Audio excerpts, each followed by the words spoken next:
Okay, so this next video in the Love and Sex series regards Sagittarius and people whose sun sign or other signs are in Sagittarius according to your astrological chart.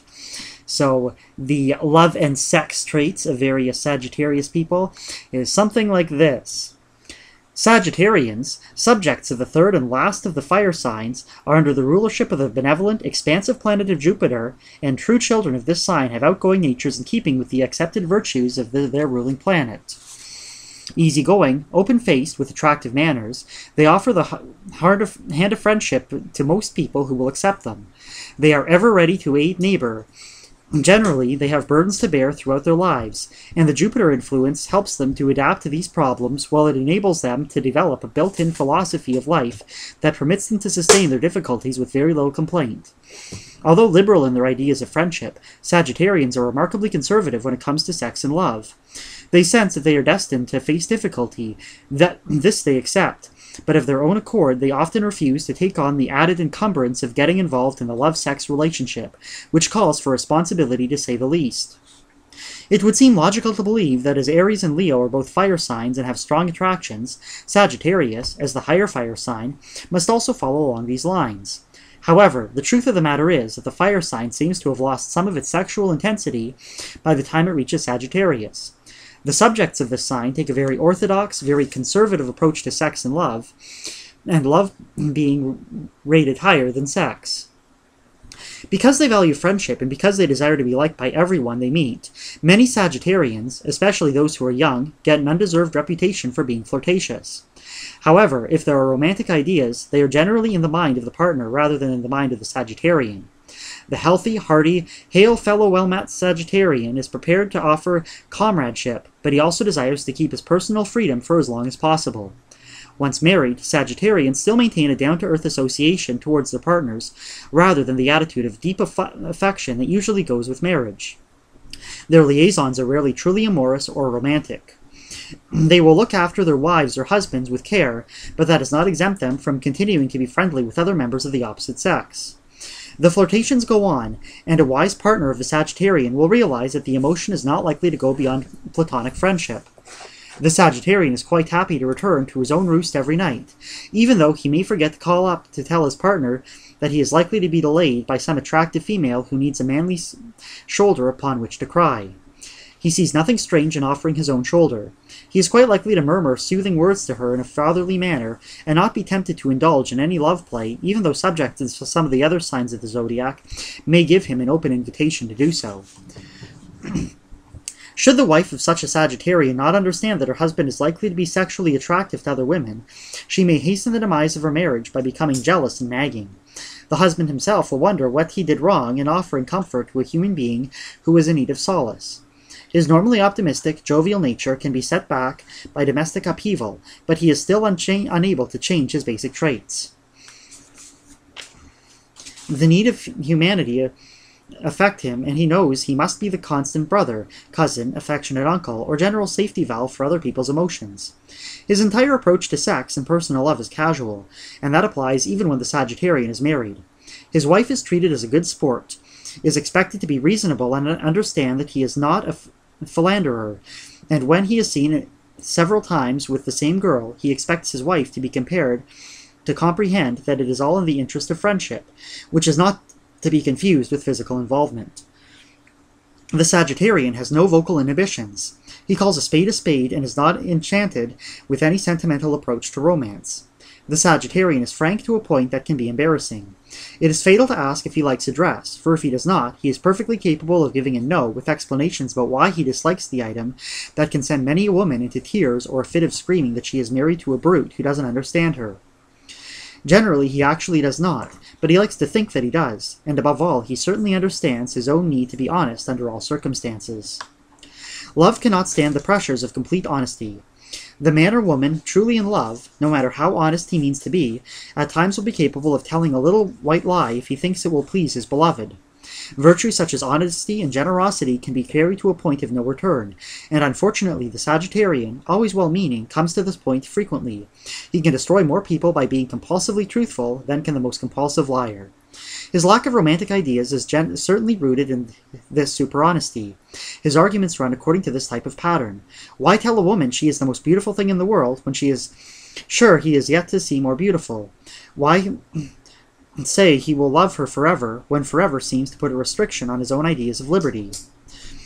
Why say a dinner is the best he ever ate when he knows his own enjoyment of food has already led him to sample dishes in 1,000 different places, cooked by 1,000 different people, and that he has enjoyed every bit as much? The art of being gallant is something which is beyond the comprehension of the Sagittarian. He will not compromise with his frankness in his approach to life. He will not permit himself to be at the mercy of anyone who wants to entice him into a small talk. When he proposes marriage, he is quite likely to choose the most inappropriate, unromantic moment to do so. Though marriage may be an idea that he has thought about for a long time, he may simply have forgotten to mention marriage to the object of his affection. Suddenly he says it bluntly, as though he may elaborate on the reasons why marriage is a wise notion, his thinking rarely geared to the "I can't live without you" concept. He is more likely to suggest such practical elements as the fact that he has a house and you have an apartment, so why pay overhead for 2 residences when you could share expenses inasmuch as you see a great deal of each other? This is hardly a romantic introduction to a proposal of marriage, but it is typical for the Sagittarian. Once married, he is dutiful but never sexually ambitious. Sex becomes part of his routine as a husband. He likes children, is a delight to have around the house, can generally cope with things like putting up shelves and book racks, and attending to the garden. As an animal lover, the Sagittarian can always be relied upon to see that the pet is fed and exercised, and that the doors of the house are properly locked at night. Providing the right mate is chosen, the Sagittarian measures up as good marital partner, but not as an ideal, exciting lover. Fortunately, nature provides the right mate for every man if he is wise enough to look for the right places, has ascertained just what he wants in a mate, and is able to avoid making the mistake of thinking that he can live and have all qualities balanced in one person. If marriage is in the air, then it should be seen as a contract, and like all contracts, marriage should contain certain specifications which both parties agree upon, and to which both parties should be able to adhere. In highly sexed people, and those who are capable of great love, there is no need for this contract of marriage since the basic requirements already exist, but ours is becoming a very much man-made world where everything is contracted for, to be delivered at a special rate. Thus, the wise Sagittarian, living in today's world, should look first to see what his lifetime requirements are once he has discovered that sex and love are not the special forces that he or she can contribute largely to a marriage. Marital difficulties arise when the Sagittarian and the partner may not see things in the same light. Then that cozy feeling of security which Sagittarian friendship brings to a marriage may become more an annoyance than a quality valued for its own sake. Then, too, the Sagittarian is well versed in recognizing womanly wiles. He is more likely to ask the price of a charming negligee before admiring the figure that's in it. That's where your Mars is. You should tell them that out. My Mars is in Sagittarius, just as a little side note from me. That's fire in fire. Yeah, it's a fire in fire, Mars and Sag. Once the Sagittarian sees that marriage is slipping away from him, he will try to make things right, but rarely is his mate capable of saying bluntly exactly what is really lacking in the relationship. Generally, it is that the Sagittarian's casual attitude to the sexual aspects of marriage. So an uneasy emotional truce is established to which both partners are party, each trying to be reconciled but rather making a game of it. It is not easy to discuss sex with a conservative, orthodox, honest Sagittarian. It is rather like trying to explain the glories of a sunset to a blind man. He may listen, but not fully comprehend. He just ends up bewildered. It is particularly difficult to explain marital dissatisfaction to the Sagittarian, who has done his duty and produced children, as well as provided well for them. He will never hesitate to point this out. Finally, the partner gives up and invents another reason why the marriage should be dismissed and terminated. Although content on to be burden bearers, often looking after aged parents or infirm relations until the end of their days without complaint, the Sagittarian cannot face having excessive demands made on him by his chosen partner. She or he seems to be the last person to be considered, and so the marriage relationship is terminated. The divorce rate among Sagittarians is very high, but oddly enough, the number of Sagittarians who seek those divorces is low. Notice the quit always seems to come from the partner, who discovers that friendship is not enough to keep a marriage vital. The Sagittarian makes an adequate settlement, doesn't fight too much to keep his marriage intact, and philosophically goes about seeking more friendship, while everyone wonders why in the world any woman could be so anxious to rid herself of a person who appears to be an ideal husband. The female Sagittarian has very much in common with her male counterpart. She is rarely content to be restricted by her mate. She does not demand anything in love and sex, and therefore feels that she should not have demands made upon her. She is a conscientious mother, but not given to real displays of affection to her offspring. She enjoys women's club life, is devoted to pets who become part of her family, handles a horse well if she gets the chance, and drives a car much better than her casual male counterpart born of the same sign. Both male and female Sagittarians have a very open-hearted, healthy approach to life in all phases, but can rarely discuss sex. The children of Sagittarians ordinarily get their sex education at school. It is not unusual for both sexes of Sagittarians to make early marriages, generally based on some bond of sympathy. Rarely in their own early period of life has sex been adequately explained to them. It is something that happens in books to other people, and is not a subject of conversation, so as a rule, sex comes as a shock to these Sagittarians when they marry. If a Sagittarian does not marry when young, the chances are that he will probably live to middle age before finally committing himself to marriage. It is these later marriages of the Sagittarian which are most likely to succeed. The Sagittarian may sow his wild oats vicariously by flirtation, but never with tremendous sexual activity. Much of the Sagittarian's energy which would go into sex filters out into the love of sports. Starting in youth, they enjoy keeping fit, and they can sustain this physical prowess well beyond middle age.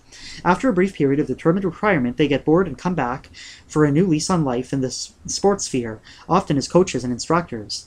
They enjoy to renew contact with young people, taking pride in their own past sports records and anxious to set the next generation on the right path to accomplishment. They throw in a dash of moral philosophy for good measure. The sports area is an excellent avenue through which to continue to be a good friend, the helping hand, the mentor, and the guide. They make good listeners for other people's troubles, although their advice in trying to find solutions may be faulty if it is linked in any way to problems of sex and love. They can only offer their own conservative, moralistic viewpoint, and as we all know, each generation has its own ideas about these two important aspects of existence. Real estate work is very good for Sagittarians, and any outdoor activity can become a profession which utilizes the physical energies of these subjects. Work offers a great challenge to members of this sign. They are conscientious and indefatigable, and though they achieve a form of development which is satisfying. Only when negative planets appear in the personal horoscope of the Sagittarian will work become a strain and worry. Where some signs need to relax and do nothing as their particular form of therapy, the Sagittarian likes to find outlets in physical activity. Should it take away from the time he might be spending with his family, he will still indulge himself in his preferences. Temperamentally, Sagittarians thrive on a constant whirl of activity. The females of the Sagittarian group are much wittier and more given to sparkling conversation than are the males. They are generally much better informed on a variety of subjects. They therefore have much more in common with the Gemini male. There is, however, some tendency for the Sagittarian female to be very curious about other people's affairs, not because she wishes to get a vicarious thrill from the events of their lives, but because she is genuinely interested. In her own way, she supplies the feminine counterpart of the male Sagittarian's ever-ready shoulder to weep on. The female also has the advantage of not having to bear as many family burdens as the male Sagittarian, and so she has the latitude to extend her mental horizons to a greater degree and to become more aware of herself as the unique individual. She is always interested in business in her husband's profession as well as her own. She can be very successful and a hard bargainer in such difficult spheres of endeavor as being a literary agent or a personality concerned with book publication. She has a remarkable foresight and a shrewdness which can take her a long way as an entrepreneur in her own right, and this success will more than compensate for her casual Sagittarian approach to sex and love. The opposing sign of the zodiac to Sagittarius is Gemini, under the influence of Mercury. Intellectual compatibility is generally the basic component for marriage between the two signs, and because they are complementary to each other, they can be temperamentally most harmonious. Though Gemini may only be too coldly conscious of the fact that Sagittarius has had something of this brisk fire intensity extinguished, the combination of air added to fire will fan sufficient warmth for such a marriage to stand a good chance of survival. Both desire companionship above romantic idealism, and this too makes them suitable matches for one another. The extrovert Leo can appeal to the Sagittarian's love of freedom, and this too can be a quite courageous combination, especially among younger members of the signs. However, Libra is a better and safer liaison for the Sagittarian, who becomes an avuncular figure in the relationship. Under all circumstances, the Sagittarian must not be forced into a love relationship that requires too much sexual passion. These subjects are warm and vibrant, and the keynote of any romantic relationship is their ability to maintain a sincere friendship. Any partner of a Sagittarian must be willing to accept these truths if they wish to be completely happy with these children of Jupiter. And that is about Sagittarius. So if you have that sign, in any of your planets are in that sign, then those things may very well apply to you, and please continue watching to the next video, which will be on Capricorn. Have a good one, everybody.